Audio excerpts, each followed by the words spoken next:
제가 주웠습니다. 그러니까 왜 주워왔냐고 쓰레기를. 쓰레기요? 내가 뭐 했는데? 기억이 안 나요? 배우가 되겠다고 시골에서 상경한 금복.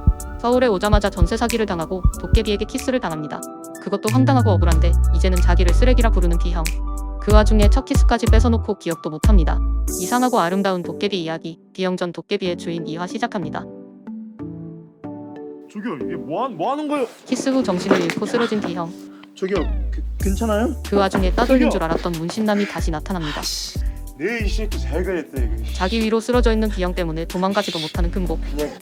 꼼짝없이 문신남에게 맞으려는 그때 이쪽이랑 할 얘기 있으십니까? 이번에야말로 진짜 왕자님이 나타납니다. 문신남을 빠르게 제압한 이름이 남자. 뭡니까? 일부에서 상의 탈의했던 그 남자입니다. 금똥이가 아니라 금복이라고요. 하금복. 그렇게 금복이는 근육남을 따라 이 집에 오게 됐던 것이었던 것이었습니다. 금쪽이든 금똥이든 내 알 바 아니고. 아셔야 합니다. 이제 중요한 사람입니다. 접촉하고도 거부 반응 없었습니다. 사실 B형은 특이 체질 도깨비여서 응당 섭취해야 할 양기를 섭취하지 못하고 있었습니다. 그런데 마침 B형과 체질이 맞는 인간 금복을 근육남, 아니 B형의 호위무사 길다리 찾아낸 것이었죠. 이제 금복님은 저희랑 같이 살 겁니다. 그렇게 금복과 같이 살기를 제안하는 길달. 금복 라이팅을 하며 B형을 형님이랑. 설득하기 시작합니다. 저기 성격 나쁜 아저씨랑 아저씨. 아저씨란 말에 긁힌 1000살 넘은 도깨비 얘 지금 B형. 나한테 아저씨라고 한 거야? 사실상 아저씨보다 할아버지가 맞긴 얘 합니다. 옆집 걔한테도 존댓말해. 저보다 많잖아요. 첫 키스도 뺐고 기억도 못하고 쓰레기라 부르고 열받은 금복. 말티즈는 참지 않습니다. 형이라고 불리고 싶으시면 형답게 행동하시면 되겠고요. 누가 그러고 싶대? 가뜩이나 갈 곳을 잃었던 어린 양 금복에게는 이게 은행제인가 싶었죠. 이 두 분 정말 잘 사실 맞으십니다. B형이 금복에게 그렇게 차갑기만 한 이유는 B형이 꼰대이기 때문이 아니라 B형이 천년의 시간 동안 기다렸던 진짜 주인인 아니, 사람과 겨우 찾아- 금복이 똑 닮았기 때문입니다. 거부 반응 없는 인간입니다. 그냥 도시락이라 생각하십시오. 금복님이 그분과 닮아서 그렇습니까? 뭐래. 얼굴도 가물가물하고. 싸가지 없는 척 고집불통인 척 그럼 했지만 B형은 결국 길달의 금복님이 제안을 머물러도 수락합니다. 괜찮은 걸로 알겠습니다. 딱 16살 날까지만이다. 단 조건이 있었는데요. 배운 건 제가 귀신이 판을 맞지만 치고 도깨비의 기운이 찾은 약해지는 건 16세 날까지만 B형님이십니다. 일하는 제약을 둡니다. B형은 금복님, 지금도 전기가 부족해서 몸이 어떻게 약해져 찾으신 있으니 겁니까? 16세 날이 가장 고비인 셈인 거죠. 오디션에 앞서 배우 지망생들이 모여있는 카페에 얼평을 부탁하는 금복. 사진을 보내달라는 말에 가장 잘 나온 사진 사진을 한번 골라 올려주세요. 보내고 모자를 판에 집에서 따끈하게 불어있는 얼굴을 라이브로 찍어 보내는 용기를 발휘합니다. 때마침 또 상탈로 등장하는 길달. 습관성 노출증인 것 같습니다. 그렇게 길달과 함께 찍은 사진이 보내지고 홀로 와인을 마시며 얼평 중이신 얼평의 신은 사실 구미호 성형외과 원장치기입니다. 잠깐 댓글을 보고 가겠습니다. 얼평의 신이 왜 얼평의 신인지 잘 보여주고 있습니다. 그리고 올라오는 금복의 엽기. 많이 귀여운 사진. 그런데 우리 원장님, 귀여운 금복이 아니라 상탈남 길달만을 뚫어져라 쳐다봅니다. 아무래도 아는 사이인 듯한 느낌입니다. 길달과 썸씽이 있어 보이는 금복을 깨어내기 위해 자기 성형외과 주소를 금복에게 보내는 지기 원장님. 웃겼으니까 좋은 정보 하나 줄게요. 마케팅 능력이 뛰어납니다. 저희 회사로 불러오고 싶습니다. 그때 자신이 금복을 찾았다는 길달의 말에 심란한 B형. 내가 고작 그깟 인간한테 매달렸다고? 왜? 도깨비는 인간의 전기를 먹고 삽니다. 하지만 B형은 특이 체질로 아무 인간의 전기나 먹지 못합니다. 왜?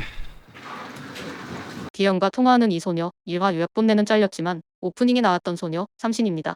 지기와 문자를 주고받던 삼신은 사실 BL 덕후입니다. 1화 오프닝에서 브로만수 1화 맛 좋은 형제를 읽고 있었고요. 지금은 2화 흥분과 놀부를 읽고 있습니다. 참고로 이 책은 지기의 병원에 떨어져 있던 그 책입니다.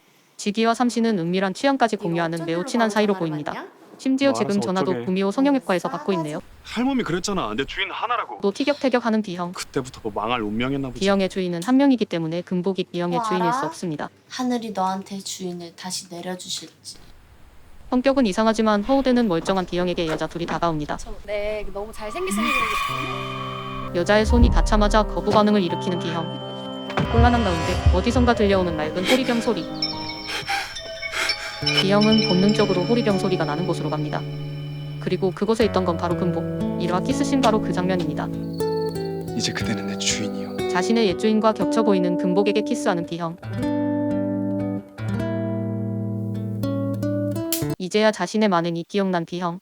어쩐지 금복과의 키스 후 능력도 되돌아왔습니다. 우연이야. 부정을 해보지만 우리는 모두 금복이와의 키스 덕이란 걸 알고 있습니다. 그 시간 B형의 집 앞 골목에서 빨간 옷의 여자를 따라가는 인상 험악한 남자. 이 전단지 어디서 많이 본 것 같습니다. 금복이 노숙할 때도 붙어있던 수배범 사진. 저렇게 사방팔방 붙어있는 걸 보면 여간 나쁜 놈이 아닌 것 같습니다. 왜 자꾸 따라오세요? 왜 멀쩡한 사람 범죄자 취급해요? 왜 범죄자 취급하냐고 화내는 범죄자. 미친 녀석 죽이더라! 본색을 드러내는데 이상하게 몸이 말을 듣지 않습니다. B형의 말한 애끼는 사실 빨간 옷의 여자. B형이 손을 튕기자 아크로바틱 하듯 허리가 꺾여버리는 애끼. 도깨비? 액귀 주제. 금복의 방을 쳐다보는 귀신. B형이 다시 한번 손가락을 튕기자 MG 귀신이라 치지직 사라집니다. 수배범을 그냥 풀어줄 순 없었던 B형은 경찰을 부릅니다. 그리고 간지나는 한마디를 날립니다. 인간이 만든 쓰레기는 인간이 치워야지. 도깨비는 인간사에 관여하지 않음을 보여줍니다. 그리고 알코올 중독자답게 막걸리를 원샷하는 B형. 천년도 넘어 갑자기 나타난 전주인과 똑같은 얼굴의 금복. 전주인의 환생일 수는 없다고 하는데 거부감 없이 전기를 받을 수도 있습니다. 마음은 가지만 또 다시 자신을 버리고 떠날까봐 선뜻 다가가지 못하는 B형의 이야기. 언제쯤 B형은 자신의 감정에 솔직해질 수 있을까요? B형전 3화에서 확인해주세요.